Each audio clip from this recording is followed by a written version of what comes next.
It's going to be the modern day Lennox Lewis versus Riddick Bowe. It's never going to happen. People be talking about that forever. Well, what would have happened?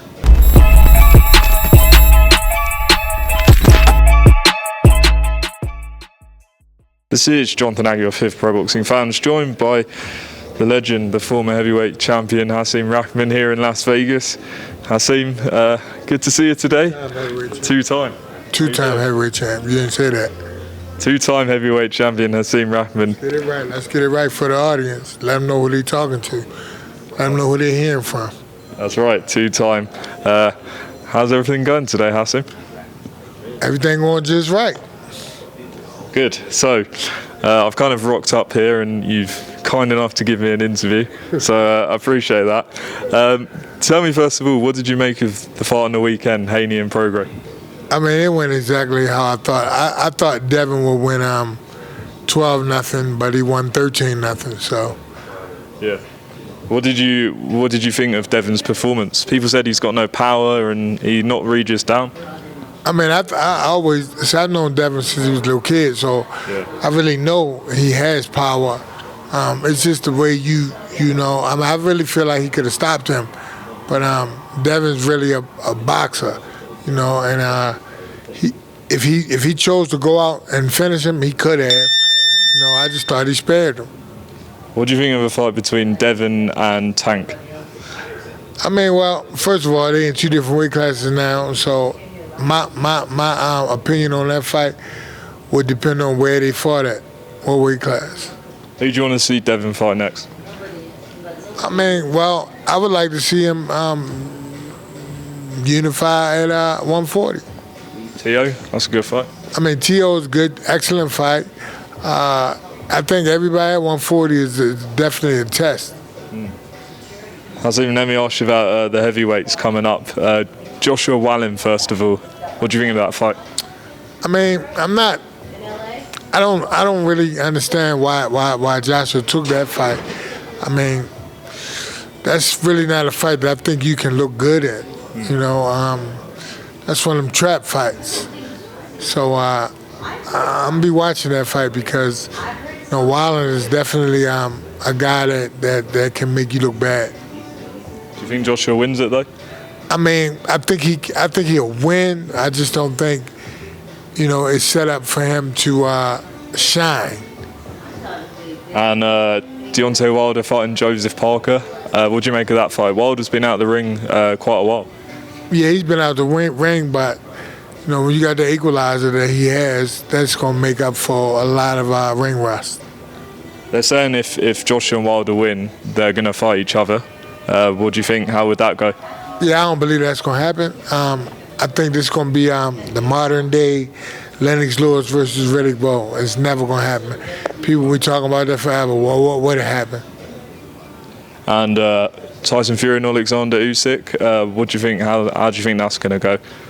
Well, I like Usyk in that fight. I think, and it's not just because the Ngannou fight. I always thought that Tyson, thrives on lazy heavyweights. Usyk's lazy heavyweights, but Usyk is not lazy. Usyk, can out Tyson Fury. His dad, John Fury, said that he's seen a bit of a decline in Tyson. Do you agree with that?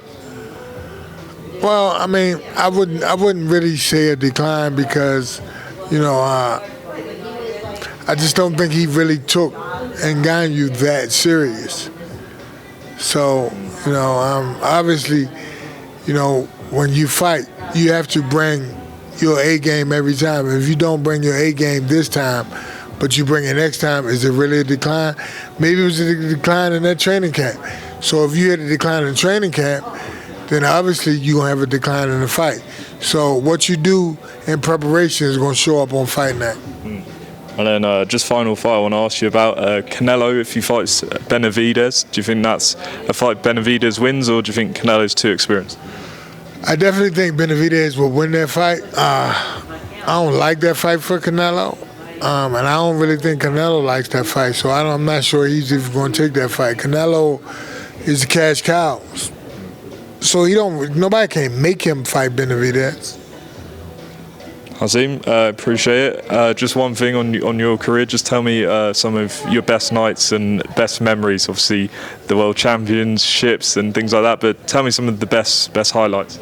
I mean, for me, I got, I actually won my first world title, knocking out a hard-hitting South African named Corey Sanders.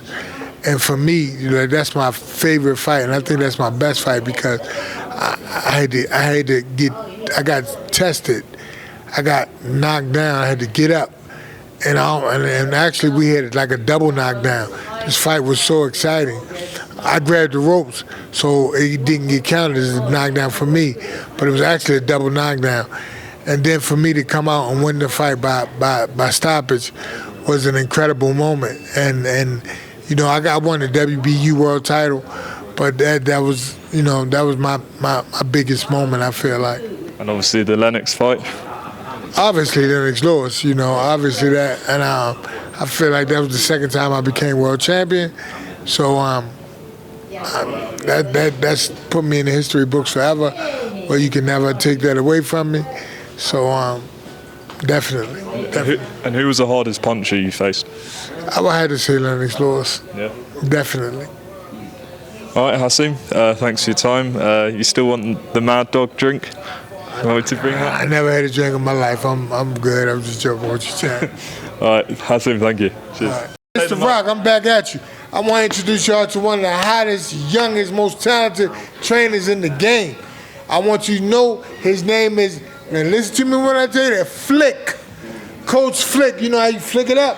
I want y'all to know Coach Flick. Talk to him, Coach Flick. Introduce yourself. Talk to him, Coach Flick. Doing, man? No. Talk to him, champ. Coach Flick. Tell him about yourself. Give him a little bit of your resume. Tell him you one of the youngest in charge. Nah, they'll see it later on. Oh, you ain't gonna talk to him? Talk to the people. Just tell us a bit about who you train. I train a lot of fighters, man. Yeah. Like who? I can't Don't say. get all shy, man. Don't do that shy shit, man. Come on, man. These are the people who can support your fighter. Yeah. Coach Flick. Now they gonna see you. They gonna say, "Damn, he talk to the people in the corner. He can't talk to the people." Talk to him, man. He one of the youngest in charge, man. I don't want y'all to think that I'm bluffing. Talk to him, Coach Flick. Tell us Tell him some people you train. Tell us two fighters you train. I train Florencia and I train Freddie Vargas. He trained FA. He trained. Hey. Talk to him, man. Yeah. If you look at FA last fight, you gonna see Bernardo Lopez. There you go. Tell me both of you. Tell me one fight you want FA to face. Both of you. I want him to fight Tyson Fury. And how does he do? We win by knockout. You agree? If Coach Flick say it, then if Coach Flick tell you it's cheese on the moon, bring your crackers. This the youngest in charge. Now I got to go pick my young son up, which Coach Flick be helping him out too. But talk to him, Coach Flick. Just tell everyone where to follow you. Big Flick. Big _Flick _RB.